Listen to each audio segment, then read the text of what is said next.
Hello बच्चों, आज हम देखेंगे फ्रूट्स नेम इंग्लिश में और हिंदी में। Cherry, cherry.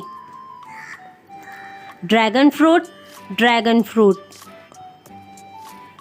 स्टार फ्रूट, कमरक। कोकोनट, नारियल। फिग, अंजीर। Strawberry, strawberry. जैक फ्रूट, कटहल। पोमेग्रेनेट, अनार।